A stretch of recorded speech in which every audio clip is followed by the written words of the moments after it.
Hello everyone, সবাই আশা করি ভীষণ ভীষণ ভালো আছো। আজকে তোমাদের সাথে একটা দারুণ রেসিপি শেয়ার করছি। ঠিক রেসিপি বলা যায় না, এটা একটা স্ন্যাক্স আইটেম। সাবুর পাঁপড়। সাবুর পাঁপড় খেতে আমরা সবাই কিন্তু কম বেশি ভীষণ ভালোবাসি। আর মার্কেটে সাবুর পাঁপড়ের দাম কিন্তু যথেষ্ট বেশি। তো মাঝখানে আমার একটা উপোস ছিল, তো আমি সাবু ভিজিয়েছিলাম, অনেকটা সাবু ভেজানো বেঁচে গেছিলো। কি করব, তো ভাবলাম একটু সাবুর পাঁপড় বানিয়ে ফেলি, কারণ আমাদের বাড়িতে সাবুর পাঁপড় খেতে সবাই খুব ভালোবাসে। কিছুই না, একদম ইজি একটা পদ্ধতিতে করা যায়।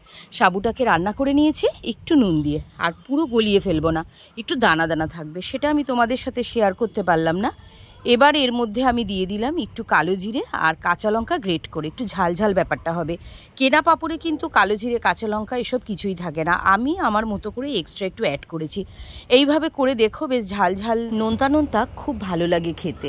রান্নাটা তো হয়ে গেল, এবার এটাকে শুকিয়ে নেওয়ার পালা। আর সেটাই কিন্তু খুবই কষ্টের একটা কাজ, মানে একদিন দুদিন লেগে যায় শুকিয়ে নিতে। তো আমাদের বাড়িতে বেশ ভালোই রোদ পড়ে, তো একটা প্লাস্টিকের উপরে আমি একটু তেল ব্রাশ করে নিয়েছি, তারপর ওই হাতা দিয়ে ঠিক যেভাবে দেখালাম ওইভাবে গোল গোল শেপ করে আমি সাবুটা দিয়ে দেবো। তারপর রোদে শুকিয়ে নিচ্ছি, এপিট ওপিট উল্টে দেবো। আর সাবু খাওয়া জানো তো ভীষণ ভালো, এটা একদমই আনহেলদি ফুড নয়, এটা কিন্তু বাড়িতে বাচ্চাদের দেওয়া যেতে পারে।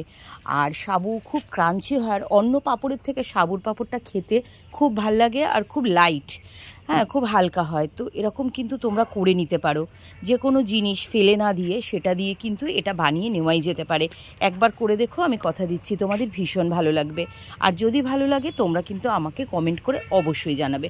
আমি জানি এটা তোমরা সবাই জানো, তাও করলাম যখন, শেয়ার করলাম তোমাদের সাথে। ভালো লাগলে আমার পাশে থাকবে, আমাকে ভালোবাসা দেবে অনেক। তো দেখো কি সুন্দর শুকিয়ে গেছে না, দেখতেও কি সুন্দর হয়েছে। এইবার আর কিছুই না, এটাকে স্টোর করে আমরা কিন্তু অনেক দিন রেখে দিতে পারি। তারপর সময় মতো বার করে আমরা এটাকে ইউজ করব। হ্যাঁ, যখন খুশি সন্ধেবেলা কিছু খেতে ইচ্ছে হলো, দু একটা ভেজে খেয়ে নিলাম। তো বা বাড়িতে বাচ্চাদেরও করে দিলাম, লোকজন আসলো তাদেরকেও দেওয়া যেতে পারে। তো এইভাবে তোমরা কিন্তু অবশ্যই ট্রাই করতে পারো নিত্য নতুন জিনিস, দেখবে বাড়ির সবাই খুব মজা করে খাবে। আর দোকানে তো কিনতে গেলে অনেকটা দাম পড়ে যায়, তাই না? তো সব সময় কেনাও পসিবল হয় না। তারপর আর কি, তেলে ভেজে নাও এপিট ওপিট করে।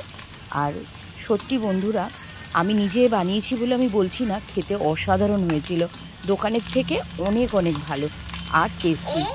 আর আমি প্রায় অনেকগুলো খেয়ে নিয়েছিলাম একাই, কারণ আমার সাবুর পাঁপড় ভীষণ ভালো লাগে।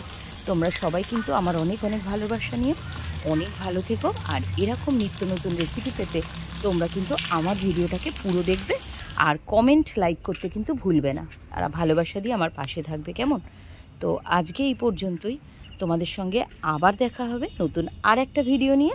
সবাই খুব ভালো থেকো, অনেক ভালো করে কাটাও, আনন্দে থাকো। টাটা।